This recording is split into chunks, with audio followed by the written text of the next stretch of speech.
Sebentar lagi kita akan kedatangan tamu. Tamu kita bukan Jokowi, bukan Prabowo, bukan Erdogan, tapi tamu kita bulan suci Ramadan. Tanggal berapa orang puasa? Tanggal berapa? Tanggal berapa? Lobet orang-orang di Batam ya. Kecil suaranya. Tanggal berapa? 6 atau 5? Hah? Nah, itulah orang Indonesia. Bingung kita, Pak. Satu Ramadan bingung. Ada yang bilang tanggal 5, ada tanggal 6. Tapi satu Muharram sama semua. Ya. Nah, kita akan kedatangan tamu namanya bulan suci Ramadan. Ibuku di kampung, kalau dia mau kedatangan tamu, maka dia segera berbenah diri. Rumah dipel, spraynya diganti, gorden diganti. Bahkan menu makanan pun lain dari biasa. Bahkan dia bilang, potong kuah ayam, ada tamu mau datang. Coba, Masya Allah. Memang begitu mestinya kita dalam menyambut tamu, memuliakan tamu kita. Nah, insya Allah dalam hitungan beberapa hari lagi kita akan kedatangan tamu, yaitu bulan suci Ramadan. Bulan suci Ramadan ini banyak sekali namanya. 1, bulan puasa. 2, bulan penuh ampunan. 3, bulan penuh rahmat. 4, bulan dilipat gandakan segala kebaikan. 5, bulan ada di dalamnya bulan yang lebih mulia, satu malam lebih mulia daripada 1000 bulan. Banyak macam, subhanallah, banyak sekali nama-nama bulan suci Ramadan ini. Nah, untuk menyambut bulan suci Ramadan ini, apa yang mesti kita lakukan dan apa yang kita lakukan di bulan suci Ramadan? Apa yang perlu kita lakukan, persiapkan? Zaman saya dulu masih sekolah, itu kalau di Makassar kalau mau bulan Ramadan ada yang disebut minggu terakhir. Minggu terakhir itu dia senang-senang. Dia pergi ke pantai, tenggelam, terakhir betul. Ya, ada yang ngambil band, ya, elektron, nyanyi-nyanyi, bakar jagung, macam-macam. Tapi alhamdulillah lambat laun mulai hilang itu. Maka anak-anak milenial sekarang dia gantilah dengan istilah tarhib Ramadan, menyambut bulan suci Ramadan. Cuma saya kalau ceramah ini terganggu konsentrasiku kalau banyak anak-anak lari-lari. Itu lari-lari sana. Itu bedanya orang Kristen. Itu orang Nasrani kalau dibawa anaknya ke gereja, dikasih duduk itu di sampingnya.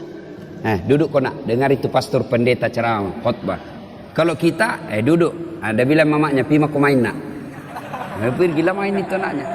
Dan begitu ditanya siapa anak itu, tidak ada yang mau ngakui, malu diakui anaknya.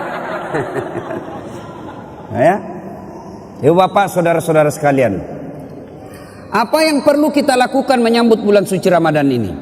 Yang pertama, kita harus mempersiapkan diri secara fisik. Kenapa? Ramadan itu, puasa fisik. Puasa itu ibadah fisik. Tidak bisa orang puasa kalau sakit. Iya toh? Maka harus persiapkan fisiknya. Latihan dulu. Orang kalau main bola kan latihan dulu, bos. Mau main futsal tidak langsung masuk main bola langsung, tidak. Kenapa? Keram kau punya otot, bisa jadi cedera ototnya. Maka ada pemanasannya dulu. Apa pemanasan sebelum masuk bulan suci Ramadan? Maka dimulai dengan apa? Kita puasa Senin Kamis dulu.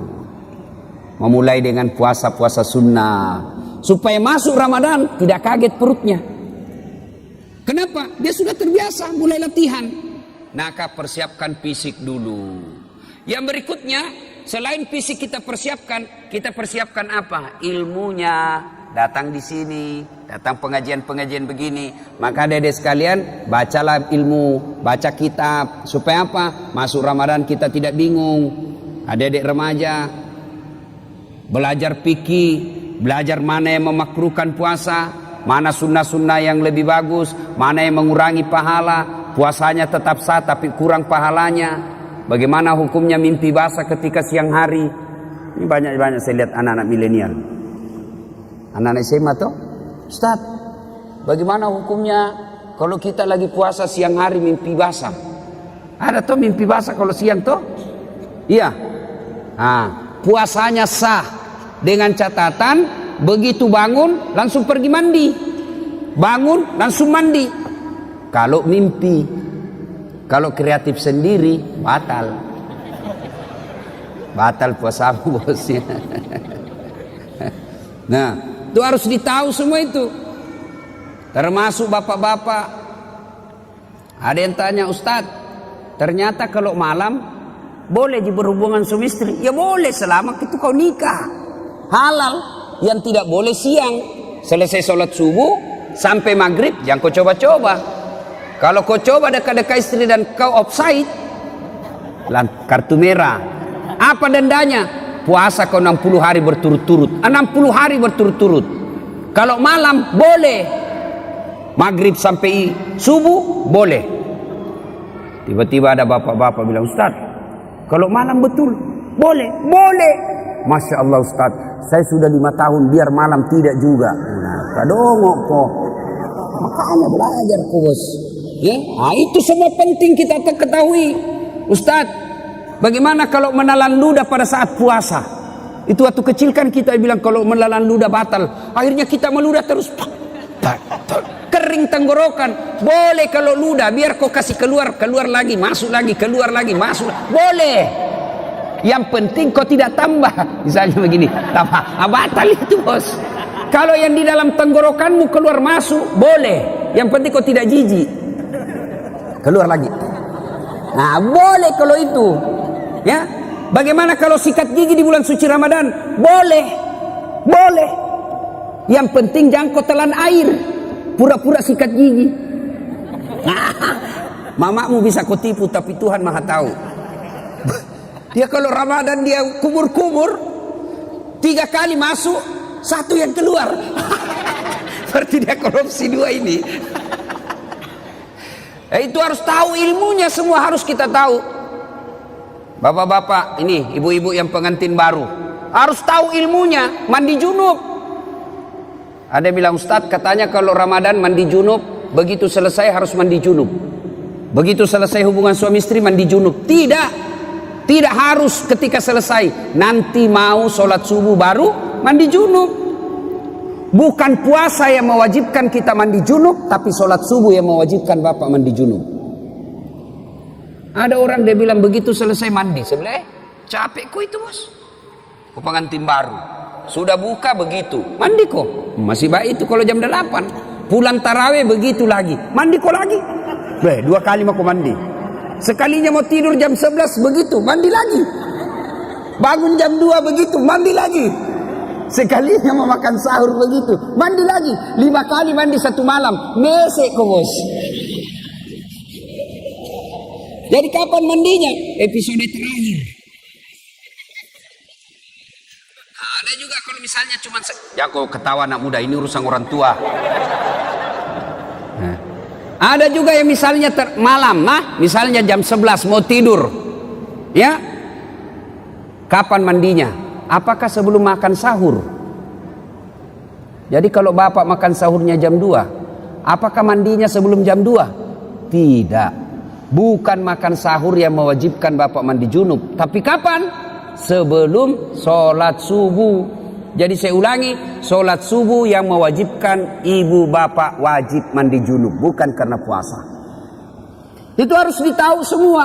Maka sebelum masuk puasa, belajar. Belajar. Ya. Nah, persiapan secara fisik, kemudian persiapan ilmu, mendatangi majelis-majelis, mendatangi kajian-kajian.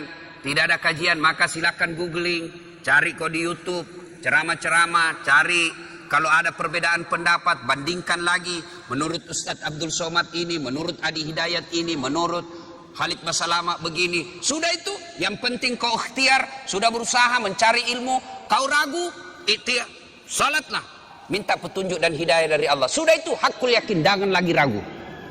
Ini sekarang kan sudah banyak ustadz-ustadz kondang kok. Iya toh? Nah, cuma jamaah sekarang bukannya mengamalkan ceramahnya Pak Ustadz, dia jadi yuri.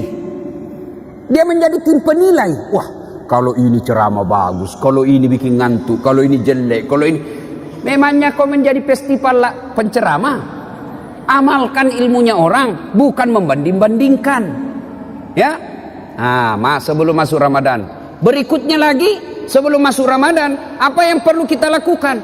Cari musuhmu. Cari bombe. Apa sih? Yang kau tidak bertutur sapa. Musuh. Gara-gara pilpres.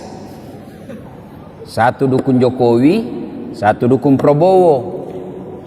Bertengkar di grup. Akhirnya ketemu ndak baku sapa. Assalamualaikum, dia tahu kalau saya tunda dulu salamku deh, karena nanti saya baku hadapan, nanti selesai baru assalamualaikum. Padahal duduk samping. Selama masih musuhan, minta maaf. Kalau bapak masih musuhan masuk Ramadan, sah puasanya, tapi sayang amal-amal Ramadannya tidak dicatat.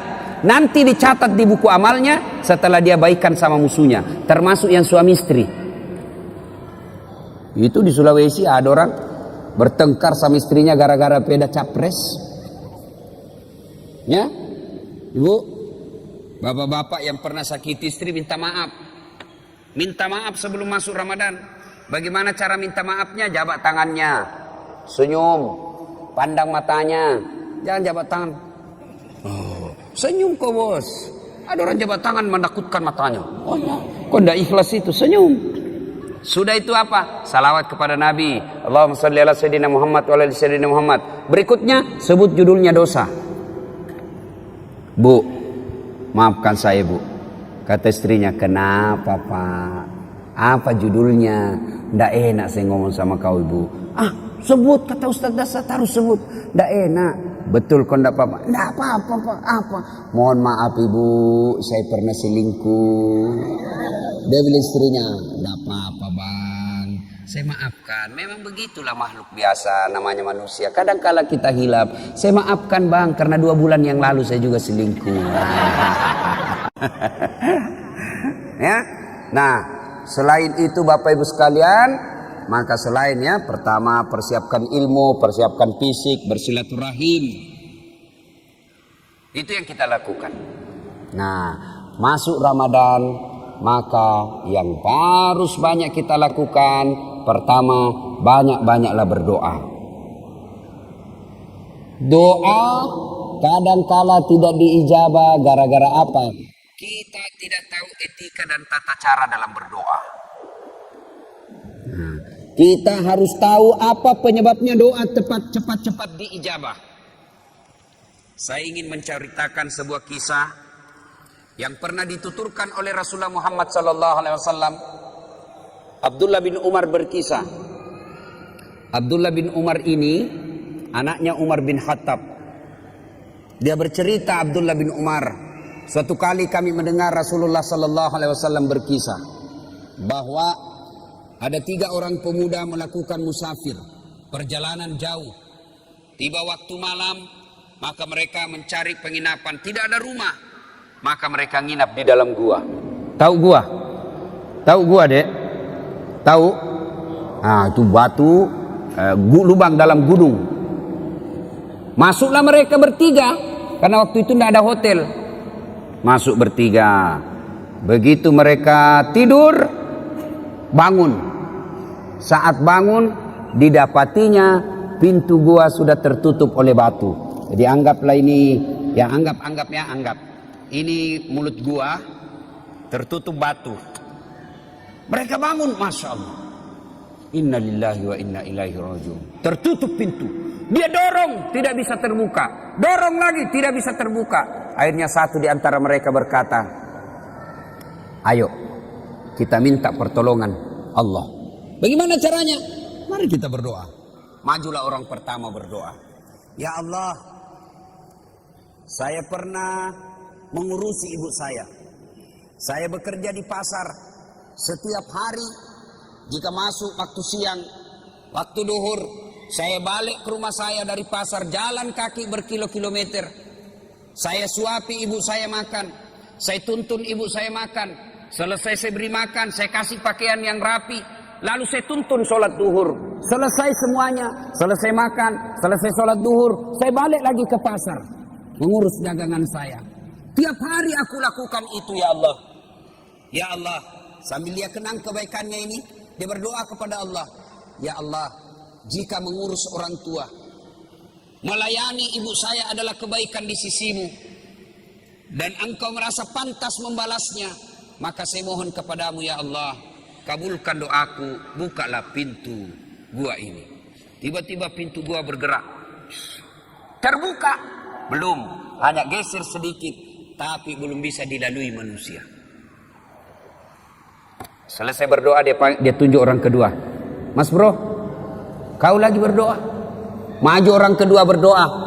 Ya Allah, saya pernah mencintai seorang perempuan yang tak lain adalah sepupuku sendiri. Saya sangat menyayanginya. Aku ingin sekali bersamanya. Dan dua satu ketika datanglah perempuan ini meminta tolong kepadaku. Mas, tolonglah saya, pinjami duitmu. Saya butuh sekali duit. Katanya ini anak muda, boleh saya pinjami kamu, tapi dengan catatan temani saya tidur satu malam. Bagaimana caranya? Aku bukan muhrim. Terserah. Mau kau saya bantu? Itu. Kalau kau tidak mau, tidak usah. Saya tidak pinjami kau. Karena butuh sekali ini perempuan. Akhirnya oke, saya terima persyaratannya.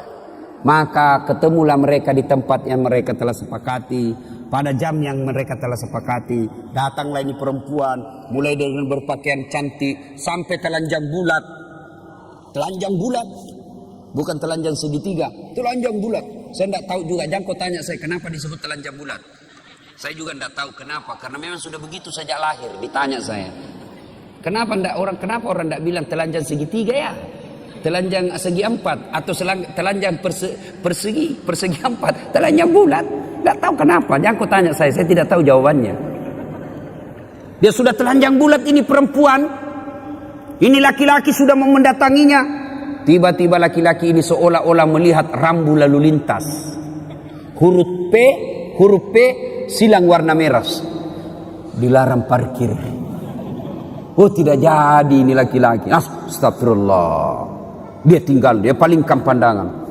Dia bilang, ini duit. Ambil ini duit. Bagaimana? Tidak jadi. Terlanjur nih. Tidak jadi. Jadi, kau tidak usah utang, ambil saja ini duit. Saya bantu kau lillahi ta'ala. Kira-kira kalau kau bos, tak kalah nih deh. Masya Allah. Dia tinggalkan sambil mengenang kebaikannya itu. Lalu dia berdoa kepada Allah. Ya Allah, jika pada saat itu saya mampu mengendalikan diri, saya tidak berzina padahal dia sudah di depan mata saya. Saya tidak berzina karena saya takut kepadamu ya Allah. Jika itu adalah kebaikan di sisimu, saya mohon kepadamu ya Allah, kabulkan doaku, bukalah pintu ini. Akhirnya bergetar lagi tuh pintu gua. Tapi belum bisa dilewati. Maju orang ketiga. Kau yang terakhir. Majulah orang ketiga. Ya Allah, saya pernah punya pegawai. Sebelum dia gajian dia pergi merantau. Maka aku simpanlah dia punya gaji bulanan. Gaji bulanan itu kemudian saya belikan seekor kambing perempuan, kambing betina hamil tidak ada suaminya. Kenapa ketawa? Namanya juga kambing. Wajar masa ada kambing akad nikah. Tapi sekarang banyak tuh cewek saingan sama kambing. Hamil tidak ada suaminya deh, beleng-beleng. Kambing lalu saya pelihara dengan baik, mulai dari 1 ekor beranak pinak menjadi puluhan ekor, kemudian menjadi ratusan ekor. Pada saat jumlahnya sudah ratusan ekor, datanglah pegawai saya ini menagih dan meminta gajinya. Mana gajiku? Lalu dia berkata, tuh gajimu, tuh ada di kambing, ada semua itu kambing di lapangan. Maksudnya apa? Itu gajimu itu hari yang duitmu saya belikan kambing lalu beranak pinak. Itu semua kambingmu itu. Benar, iya itu kambingmu semua ini. Iya ambil semua. Dia ambil semua itu kambing, tidak tersisa satupun. Ini juga orang tidak tahu berterima kasih. Masa kau tidak simpan 1 ekor? Dia ambilnya semua. Ya Allah, jika memelihara amanah, dan tanggung jawab adalah kebaikan di sisimu, dan itu patut mendapat balasan, maka balaslah kebaikanku ini dengan mengabulkan doaku, ya Allah, bukalah pintu gua ini. Alhamdulillah, pintu gua bergeser. Alhamdulillah lagi, mereka sudah bisa keluar. Nah, ini hadisnya Imam Bukhari pada nomor hadis kalau saya tidak salah 119. Dikisahkan ini. Nah, dari kisah ini apa pelajaran yang bisa kita ambil? Apa pelajaran yang bisa kita petik dari kisah ini?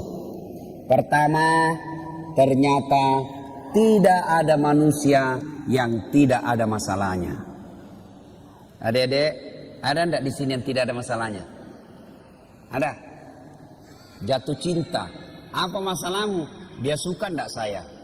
Nah, sudah disuka, selesai masalahmu? Belum. Lamar. Dia terima enggak saya? Sudah dilamar, selesai masalah? Tidak, masalah baru. Apa? Uang panai. Orang Bugis uang panai, cocok enggak?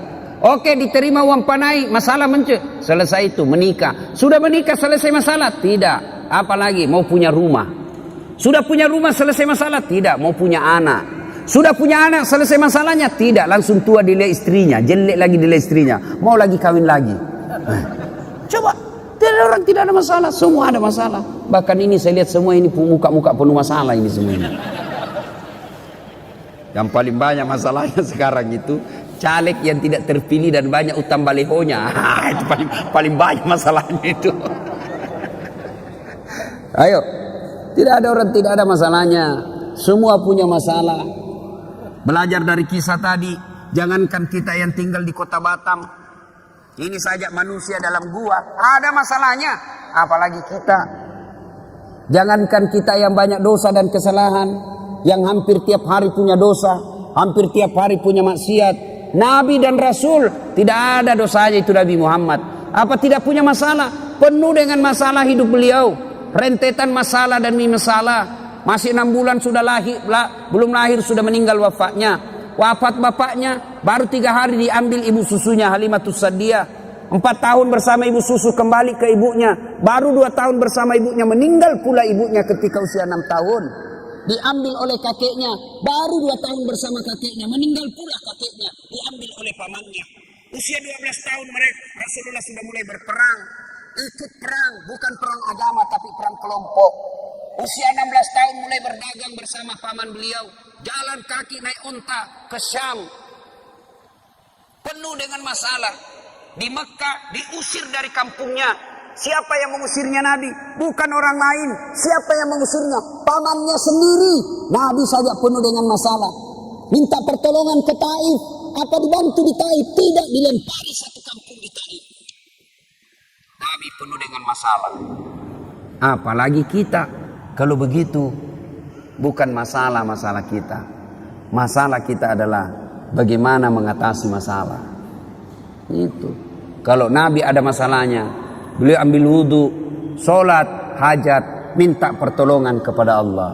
Kita ada masalah, ambil HP, update status, berdoa di Twitter, berdoa di Facebook. Sedikit-sedikit, ya Allah lindungilah suamiku. Ya Allah murahkan rezekiku. Update status lagi, ya Allah halalkan segala usahaku. Sibuknya itu Tuhan membaca statusmu. Berdoa di status bos, berdoa di atas sajadah selesai sholat. Maka adik-adik ketika ada masalah, diajarkan adik dari kisah ini, semua ada masalah. Tidak ada manusia yang tidak ada masalahnya. Kamu pikir Ustadz tidak ada masalahnya? Ustadz juga banyak masalahnya. Satu hari dikasih 5 ceramah, masalah itu juga. Capek orang bos. Coba, kadang-kala datang capek kita, selesai ceramah disuruh lagi selfie. Selfie sudah, selfie lagi selfie. Orang sudah keringatan, capek, selfie. Disuruh senyum, orang capek ini. Coba. Semua orang punya masalah.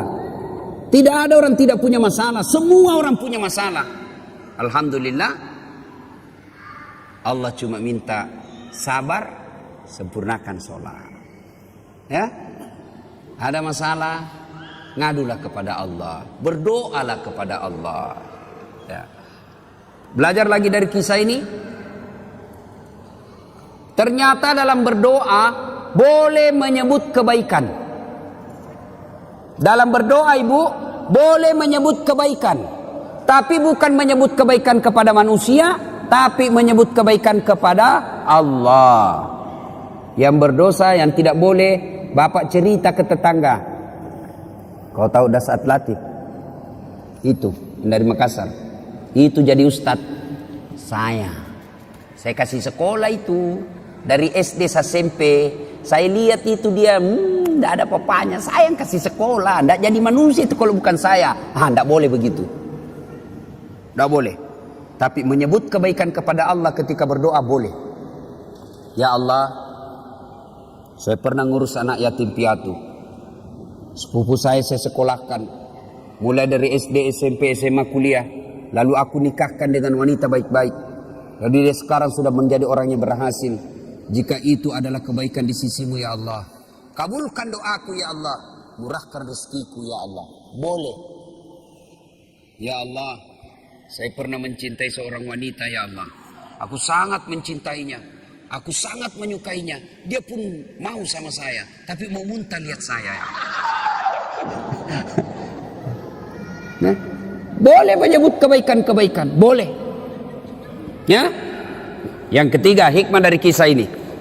Ternyata yang bisa menyebabkan doa cepat diijabah Allah, cepat dikabulkan Allah, satu, birrul walidain, berbuat baiklah kepada kedua orang tua. Ini adik-adiknya kan banyak semua ini ya. Siapa yang masih hidup orang tuanya? Angkat tangan. Yo. Yang sudah tidak ada satu? Yang tidak ada dua-duanya? Nah, coba. Bapak yang masih ada orang tuanya, mau cepat dikabulkan doa, urus orang tua dengan baik. Adik-adik mau cepat kerja yang baik, tidak usah kau cari muka sama pejabat. Kau sudah punya muka itu. Ada kan orang suka sekali cari muka. Siap. Apa siap? Lebih kau cari muka sama orang tua Allah. Dengan cara apa? Cari muka pada Allah. Dengan cara apa? Muliakan orang tuamu. Muliakan orang tua. Itulah sumber berkah. Banyak diantara kita cari berkah ke guru, cium tangan ulama, datang ke makam ini, ziarah ke makam ini. Lalu ibumu di rumah kau tidak urus, gimana mau baik hidupmu? Ada ndak orang yang mencintai kita seperti cintanya orang tua? Ada ndak orang yang sayang kepada kita melebihi cintanya orang tua? Tidak ada. Inilah orang tua yang sangat mencintai kita. Adik-adik, saya tanya ibu, bu, ada ndak orang mau kerja 24 jam tidak digaji? Ada? Siapa? Ibumu. Itulah orang tua, kerja 24 jam ngurus kita, ndak pernah minta digaji, malah dia yang kasih kita duit. Itulah orang tua. Kalau ada anak-anak kurang ajar, sekali-kali kau lihat itu ibu hamil. Lihat itu ibu hamil. Menderita itu ibu hamil, kasihan. Jalannya aja itu.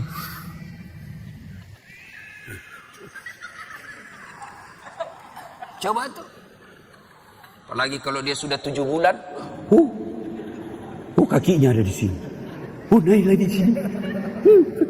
Mesut nih. Coba. Kasihannya itu ibu hamil. Dah. Apalagi kalau dia tidur. Coba lihat ibu hamil kalau tidur. Nggak ada enaknya. Satu aja kasihan gayanya itu, gaya pasrah.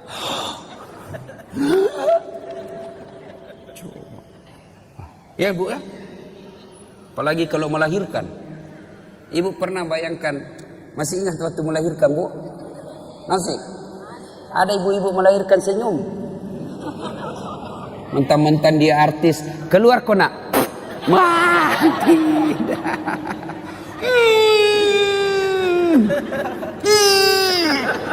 Dia bilang ibu bidan, ya ulang lagi.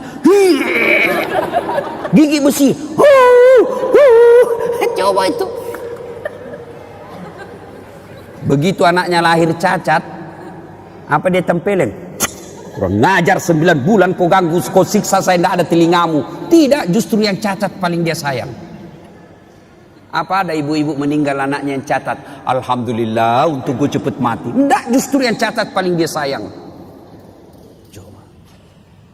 Ya, makanya kalau ada anak-anak kurang ajar sama orang tuanya, pantas ketika Allah buat hidupmu susah. Baik-baik sama orang tua. Ya. Ini cewek-cewek, jangan sampai kalau lebih sopan sama bapak, lebih sopan daripada cowokmu, daripada bapakmu. Kalau bapaknya nasihati, apa kata? Apa sih bapak tahu? Itu dulu, belum ada medsos dulu. Sekarang sudah modern pak, beda zamannya bapak dulu. Dikasih tahu baru satu bapaknya ngomong dia sudah 19. Giliran cowoknya yang ngomong terserah abang aja deh. Beleng-beleng. Tahu beleng-beleng? Tahu beleng-beleng? Ah, itu beleng-beleng itu makan es krim ditiup. Oh, Pak.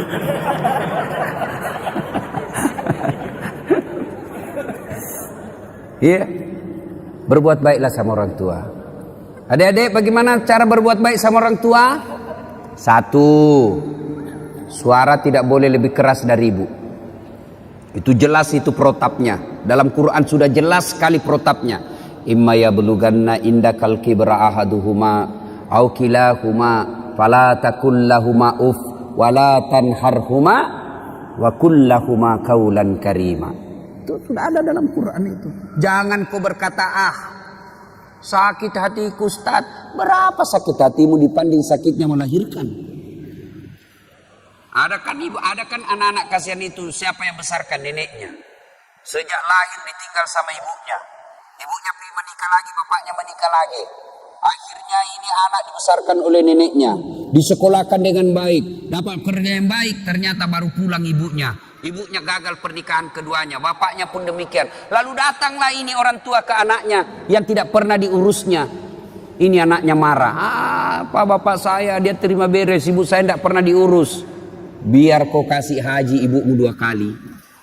Kau belikan ibumu 1 kilo emas. Kau bikinkan istana belum seimbang dengan darah yang ada menetes dalam dirimu. Itu dari orang tua. Ya, jadi tidak ada jalan itu mau melawan orang tua. Belajar dari kisahnya Ibrahim alaihissalam. Ibrahim alaihissalam dapat, siapa namanya bapaknya Ibrahim? Siapa? Azor. Dia nyembah berhala. Ibrahim mau ribut sama bapaknya, mau lawan bapaknya. Apa kata Ibrahim? Kata Allah, sadar kau Ibrahim, bapakmu itu, tapi dia nyembah berhala ya Allah. Allah berfirman, bagaimanapun dia bapakmu, jangan kau lawan bapakmu. Ya? Jadi agar doa cepat diijabah Allah, birrul walidain, berbuat baiklah kepada kedua orang tua. Adik-adik, saya menganjurkan pulang ini cium tangan orang tua. Kalau saya bukan cuma tangan, kakinya ibu saya cium. Ya, kalau mau berkah hidup bos, sudah muliakan orang tuamu. Allah yang ngurus kamu, bisa beli mobil, bisa punya rumah, berapa istri yang baik. Caranya apa? Birrul walidain, berbuat baiklah kepada kedua orang tua. Yang kedua, yang menyebab doa cepat diijabah Allah adalah menghindari dosa dan maksiat. Bagi kita laki-laki, dosa yang paling besar itu apa? Dosa perempuan. Tapi ini perempuan, tolong kami kerjasama. Ya, kami ini laki-laki jaga mata, tolong kalian jaga akhlak. Biar kami setengah mati jaga mata, kalau kalian gentayangan susah. Masa kita mau jalan begini terus? Ada paha, ada dada, ya pasti dia dilihat barang bagus bos. Tapi jangan kok aniaya kami. Saya ini paling kasihan saya itu kalau di Makassar. Saya keluar rumah sholat duha dulu, berdoa dulu, zikir dulu. Baru 10 menit keluar dari rumah di jalan, habis saya punya zikir. Sebelah kanan dada, balik ke kiri paha, di depan kita dada, balik ke belakang pantat. Waduh, habis. Dia bilang orang, kenapa kau lihat Ustaz? Pasti dilihat, barang bagus bos. Makanya jangan, kata Nabi, jangan gara-gara perbuatanmu orang berdosa. Ya, kita ini dosa yang paling gampang membuat kita masuk neraka, mata.